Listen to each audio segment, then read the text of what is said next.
You have come here because something in you is restless. Something has been crying out, though you may not yet have given it a name. Perhaps it has appeared as exhaustion, perhaps as the unbearable weight of emotions that do not seem entirely your own. You feel the wounds of others as though they were carved into your own flesh. You have carried grief, fear, longing, and rage that seem to seep into your bloodstream from the very air. And perhaps you have been told that this sensitivity is a curse, that it makes you weak, fragile, and destined only to suffer. But I tell you tonight that this wound is not the end of you. It is the beginning. It is the very portal through which you will rise, not as a victim of your sensitivity, but as a warrior forged in the furnace of shadow. Let us not romanticize the empath's wound. It is not simply a gentle melancholy that drifts in and out of your days. No, it is a wound that bleeds, a wound that has sometimes convinced you that life itself is too much, that you were made too porous, too unprotected, too exposed to endure the brutality of this world. This is the reality of shadow. Shadow is not merely the darkness of others. It is the disowned aspect of yourself.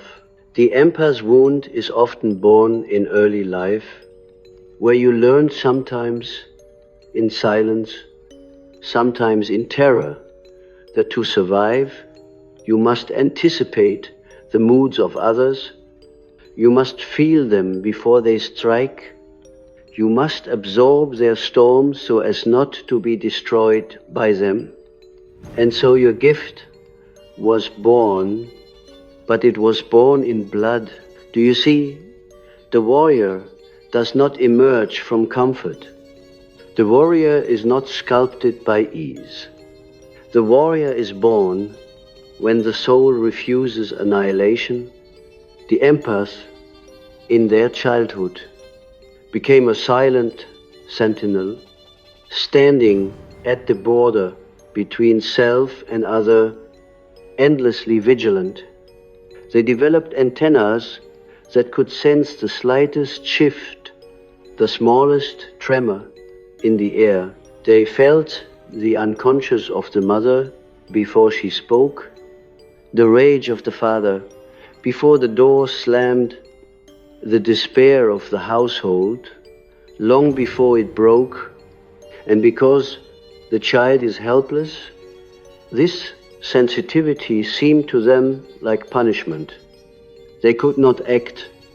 They could only feel, and feeling without power becomes trauma. But hear me, the very sensitivity that once left you powerless is the same power that can raise you beyond the shadow. The unconscious gave you this gift not to destroy you, but to awaken you. It is not a mistake that you are here, carrying the wounds of others as if they were your own, for the truth is that they are your own through the mystery of the collective unconscious. You are a living bridge between souls. The pain you carry is the archetype of the wounded healer. And this archetype is ancient. It is Chiron, the centaur who was wounded by an incurable arrow, yet became the greatest teacher of healing. It is Christ on the cross, bleeding, yet transcending, holding in his body the agony of the world. It is every mystic who has walked the border between madness and revelation, feeling too much, yet turning that flood into wisdom. You are not simply broken, you are an heir to this lineage. To understand your rise from wounded to warrior, You must first face the shadow. What is shadow? It is everything you have disowned, everything you have hidden from yourself because you believed it was too dangerous to be seen. For the empath, the shadow often contains their own rage, their own selfishness, their own hunger for power, because you have lived so long in service to others. You have cast these into the cellar of your psyche. You have said, I am the compassionate one. I am the understanding one. I am the one who carries others. And yet beneath this identity lies a reservoir of rage that you do not dare to touch. For you fear it will consume you or make you like those who once wounded you. But know this, without claiming your rage, you cannot become whole without descending into your own darkness. You cannot rise. The warrior archetype does not emerge from denial. It emerges when you pick up the sword hidden in the basement of your soul. Yes, the empath has a sword. It is not the sword of aggression, not the sword that seeks to conquer or to dominate. It is the sword of clarity, the sword that cuts illusions, the sword that severs unhealthy ties. But to wield this sword, you must confront the shadow where it lies. That shadow may come to you in dreams, in images of fire, of battles, of monsters chasing you. These are not meaningless hallucinations of the night. They are your psyche, demanding that you stop running. The monster is your repressed power. The battlefield is your inner life. When you stand your ground in the dream and face the monster, you reclaim a fragment of yourself that has long been banished. Every nightmare, every recurring vision is not punishment, but invitation. The unconscious never wastes its symbols. They are guides.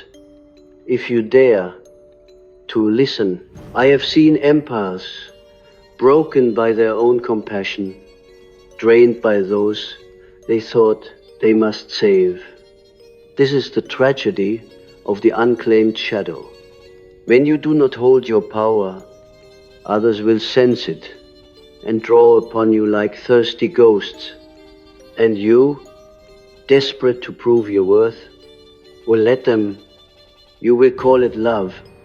You will call it sacrifice. But deep down, you will feel the hollowing out of your own being to rise beyond this. You must recognize that your gift is not infinite. You are not here to be consumed by others' hunger. You are here to awaken them by embodying your own wholeness. The true warrior does not fight every battle. The true warrior chooses with discernment where to place their energy. And here's the paradox. The empath becomes unstoppable not by absorbing more, but by learning the sacred art of boundary. Shadow teaches you this. The shadow says, if you do not protect yourself, you will become the very vampire you fear, draining others by demanding their recognition of your endless sacrifice. Boundaries are not rejection. They are alignment. They are the shield that allows the sword to strike only where it must. In this way, the empath transforms into a warrior, not a warrior of conquest, but of integrity. Consider the archetype of the warrior. In myths, the warrior is not only one who kills, but one who serves a higher order. The warrior archetype is Mars, but it is also Michael the archangel wielding the flaming sword against the dragon. The empath's warriorhood is not a descent into cruelty. It is the discovery that sensitivity itself can become armor when integrated with shadow. When you own your darkness, you no longer fear it in others. When you claim your rage, you no longer crumble under theirs. When you embrace your selfishness, you no longer fall prey to those who accuse you of not giving enough. In this way, you rise unstoppable, not because the world becomes kinder, but because you have become whole. The collective unconscious speaks through you. Empaths often dream not only their own dreams, but the dreams of the world. You may have visions of disasters, of wars, of strangers who later reveal themselves in waking life. Do not dismiss these. They are the whispers of the archetypal field. You are being used as a vessel. This is why your sensitivity is not weakness, but calling. And yet, a vessel must be strong. If the container is cracked, the water of revelation leaks away, leaving only confusion and despair. Thus your task is not to reject your wound, nor to let it define you, but to heal it so that your vessel can hold the numinous without shattering. You may wonder, how is this healing done? It is not done by avoidance. It is not done by pretending you are strong when you are bleeding. Healing begins by turning toward the wound with reverence. Sit with it. Ask it what it wants to reveal. In active imagination, allow the wound itself to speak. It may appear as a child, as a bleeding animal, as a broken vessel. Do not analyze it. Immediately listen. Let it speak its truth, however painful, for in that truth is the seed of transformation.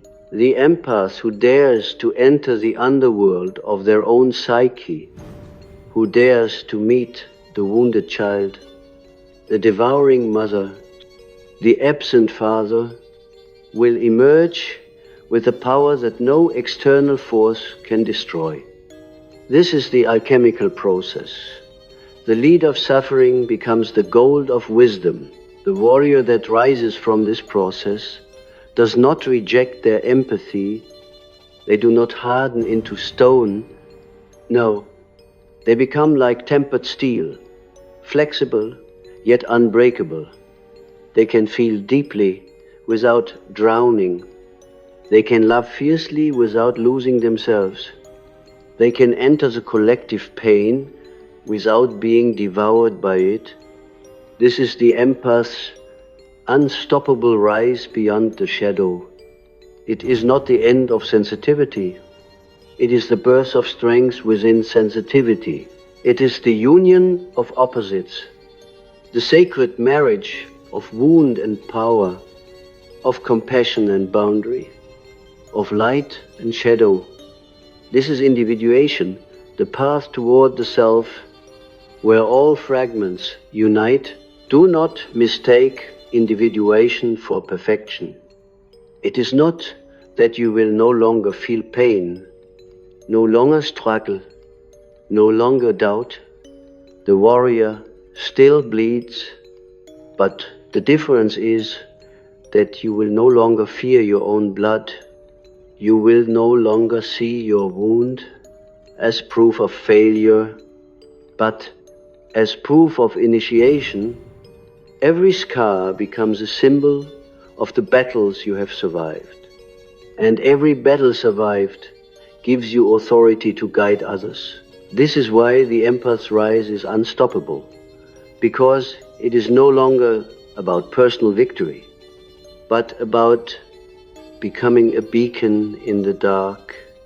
Others who are still drowning will see you and know that it is possible to live beyond the wound. This is how archetypes ripple through generations. By living your individuation, you do not only save yourself, you open the path for countless others.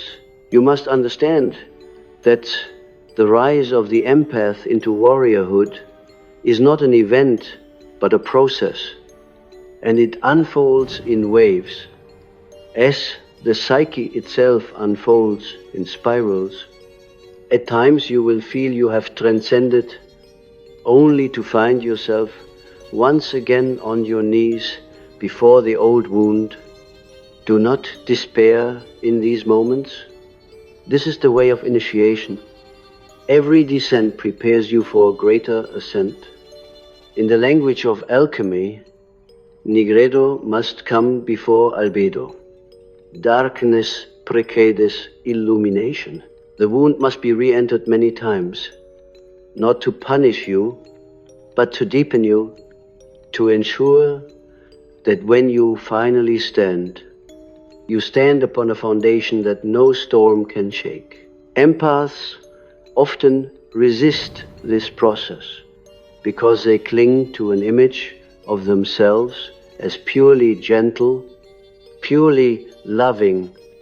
They want to bypass the chaos of shadow and leap directly to enlightenment, but shadow cannot be bypassed. Whatever is repressed will return with greater force.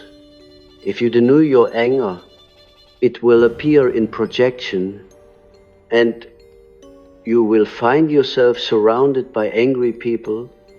If you deny your desire for power, you will fall prey to those who exploit you, and secretly you will envy them. The unconscious will not be cheated.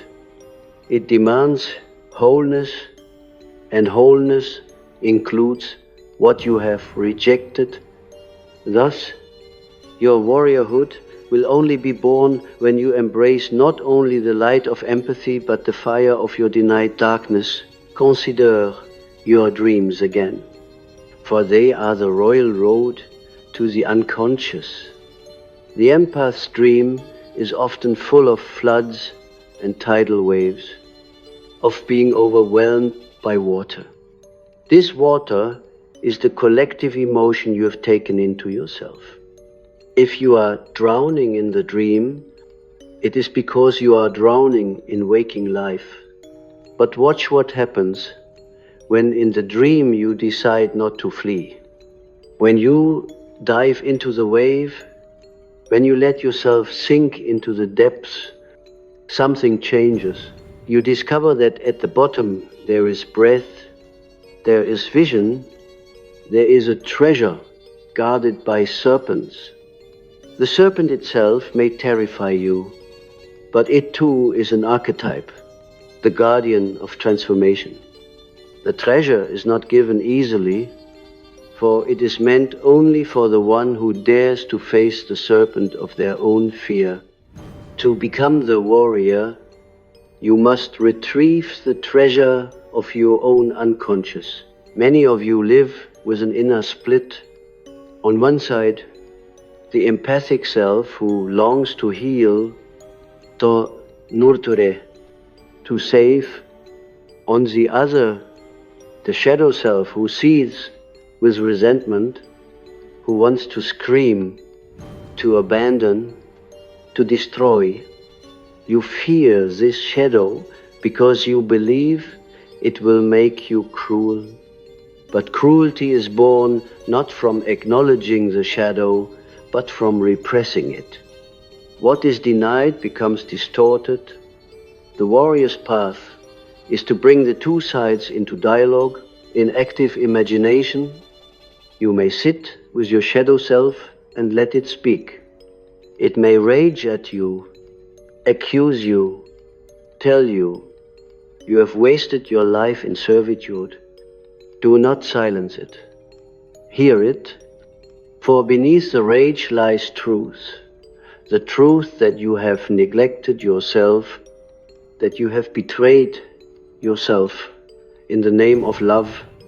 When you admit this, when you embrace the shadow's demand for self-respect, you are no longer split, you are unified, and from this unification comes a strength that no longer fears confrontation, no longer collapses under guilt.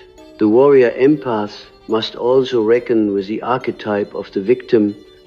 This is perhaps the most seductive archetype, for it gives you a strange sense of identity. You can say, I suffer, therefore I am. You can gather sympathy. You can justify your stagnation. You can avoid responsibility by clinging to the story of being wounded. But hear me, the victim is a false throne. It promises safety, but delivers chains. The true transformation occurs when you refuse to identify with the wound itself. You acknowledge the wound, but you do not become it. You see that you were wounded, but you are not the wound. The moment you realize this, you are free to choose. You are free to decide what to do with the pain. Will you use it as proof that life is cruel? Or will you use it as fuel to rise, to become an embodiment of resilience that others can see and follow? The warrior chooses the latter. There is something profoundly paradoxical about the empath's unstoppable rise. It is unstoppable precisely because it no longer seeks to escape suffering. You learn to sit in the fire without being consumed. You learn that the very energies that once threatened to annihilate, you can become sources of vitality when integrated. Think of the myth of Persephone, taken into the underworld by Hades. She is violated, torn from the surface, forced into the realm of death. But when she emerges, she is no longer the innocent maiden.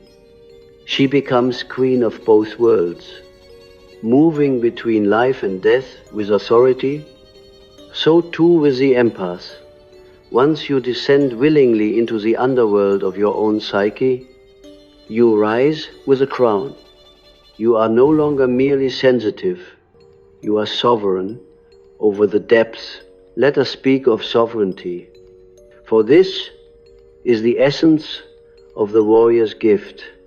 Sovereignty is not domination over others. It is mastery of the self. It is the ability to stand rooted in your own being regardless of the storms around you. An empath without sovereignty is a reed blown by every wind, swayed by every emotional current. But an empath who has claimed their sovereignty is like a tree with deep roots. They can feel the wind, yes, but they do not break, and from their branches others find shelter. The world is in desperate need of such empaths, those who do not collapse under the collective pain, but who stand as beacons of strength and compassion, united. This is your calling. This is your rise. To embody this sovereignty, you must come to terms with death, not only physical death, but the death of identities, attachments, illusions. The empath clings because they fear loss.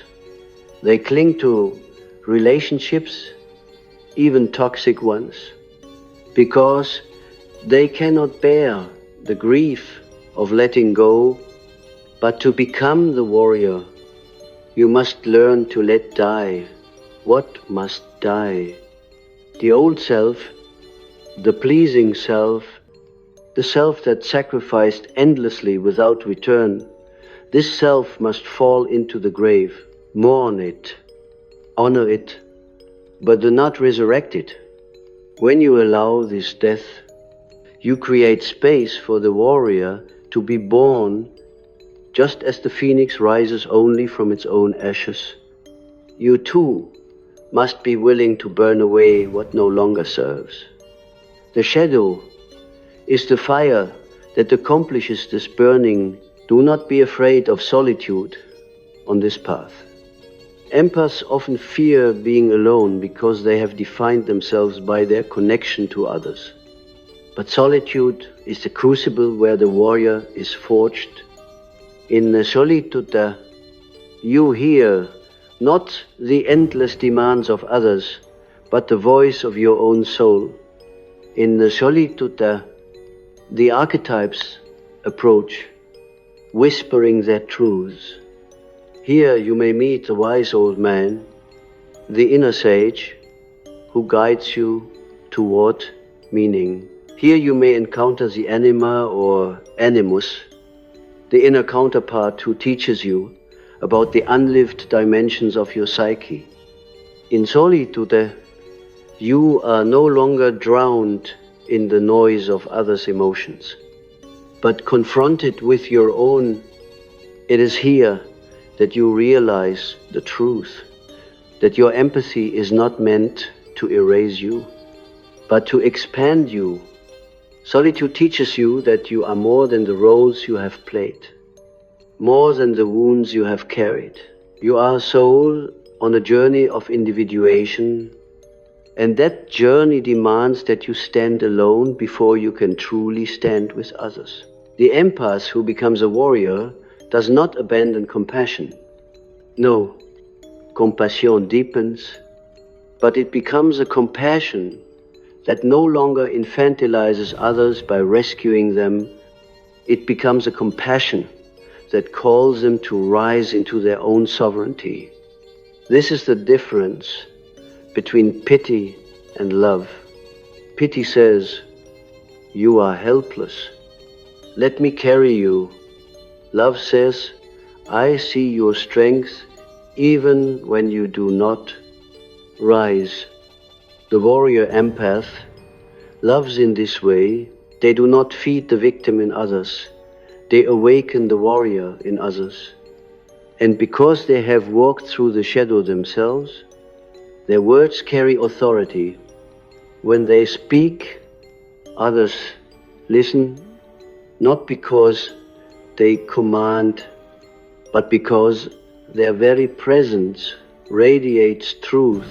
The unstoppable rise is not measured by external victories. It is measured by the quiet power you carry in your being. You will know you have risen when you no longer feel the compulsion to explain yourself, to justify your sensitivity, to defend your boundaries. You will know you have risen when you can say no without guilt, when you can walk away without collapse, when you can laugh without losing yourself. You will know you have risen when the world's chaos no longer dictates your inner state. This does not mean you become indifferent. On the contrary, you feel everything more deeply than ever, but now you know that you are not the feelings, you are the vessel that contains them, the warrior who channels them into creation rather than destruction. And here, let us speak of creation. For the empath's gift is not only to feel, but to transform feeling into art, into healing, into vision. The warrior empath becomes a creator. They write, they paint, they teach, they heal, not by bypassing their sensitivity, but by embodying it fully. Their wound becomes the wellspring of their creativity. Their shadow becomes the ink with which they write. Their dreams become the maps they share with others. In this way, the empath's unstoppable rise is not only personal, it is collective. They become a transmitter of the unconscious for the world, they become what I call a culture bearer, one who carries the soul of humanity forward. This is why the world needs your rise. Without it, the collective remains trapped in cycles of violence and denial. With it, something new can be born when the empath begins to awaken to their sovereignty. There is often a moment of great disorientation. The world that once seemed familiar now appears in strange new light. People you thought you needed may suddenly feel heavy. Relationships you believed were eternal may begin to dissolve, and even the very identity you wore, like a second skin, may no longer fit. This is the threshold where the wounded self begins to die and the warrior self begins to emerge. And yet, it is not a clean transition, it is a tearing, a cracking of the shell, a birth that demands struggle. The psyche resists, for every death of identity feels like annihilation. But if you hold steady, if you endure the disorientation without retreating into old patterns, you will find that what dies is not you. It is the mask you mistook for you. The shadow plays its part here. With relentless precision, it will show you your attachments, your addictions to suffering, your dependence on being needed. The shadow does not flatter. It strips you bare.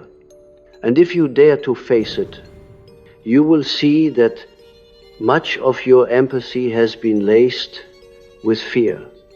The fear of abandonment, the fear of rejection, the fear of being unworthy. Unless you are useful, this is a hard truth to accept, for you wanted to believe your empathy was purely altruistic. But nothing in the psyche is pure. All gifts carry shadow. To know this is to step into maturity. To deny it is to remain in illusion. When you admit that part of your empathy was survival strategy, you also free yourself to choose anew. You are no longer bound to repeat the script. You can feel because you desire to, not because you must. The dreams of the empath in this stage often shift from images of drowning to images of battle. You may dream of being chased by armies, of holding weapons you do not know how to use, of fighting faceless enemies. Do not fear these dreams. They are not omens of violence, but symbols of your awakening will. The psyche is saying, take up your sword, learn to fight not against others, but for your soul. In one dream, you may discover that the enemy you face wears your own face. This is the deepest truth of shadow work. The battle is always within. The tyrant you fear in the outer world is a reflection of the tyrant you have allowed to rule within. When you confront that inner tyrant, when you look into its eyes and refuse to cower, you break the chains that have bound you for years. The empath becomes unstoppable when they no longer fear confrontation. This does not mean they see conflict. It means they no longer collapse when it comes. They can speak truth even when it shakes the room. They can stand in their own presence even when others withdraw approval. They can endure the discomfort of being misunderstood. For so long, your sensitivity was tied to the need to be seen as good, as kind, as pleasing. But the warrior does not live for appearances.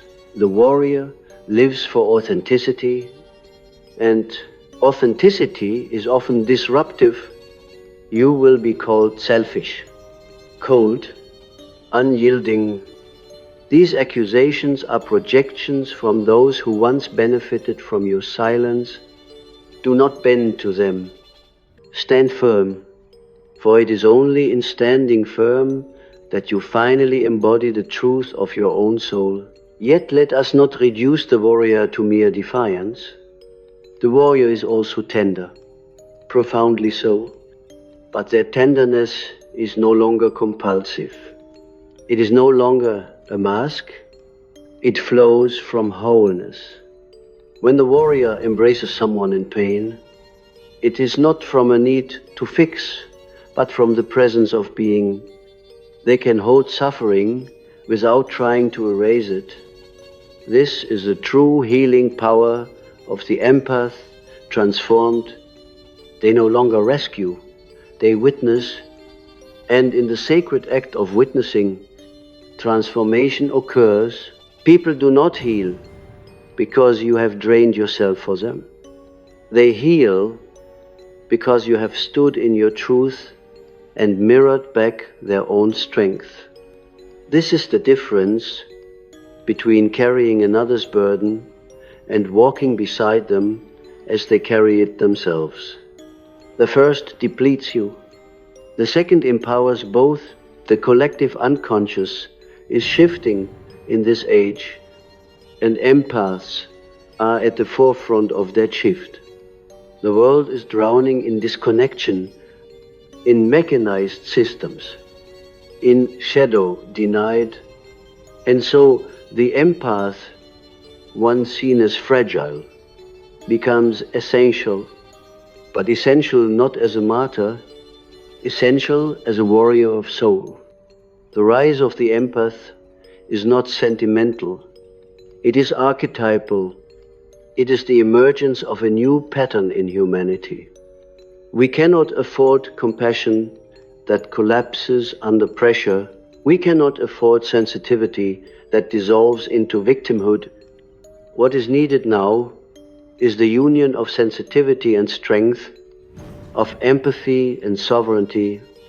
You who carry the wound are called to this task. Your unstoppable rise is not for you alone. It is for the collective. The psyche knows this, and so it will test you. It will bring you situations where your old wound is triggered, where the old compulsion to please or to collapse reappears. But this time, you will feel the difference. You will sense the sword at your side. You will hear the voice of your shadow whispering, "Do not betray yourself again." And when you choose differently, even in small ways, the warrior within grows stronger. Each choice to honor your truth is a brick in the fortress of your sovereignty. Soon, what once felt impossible, saying no, walking away, holding boundaries, becomes natural. And when it becomes natural,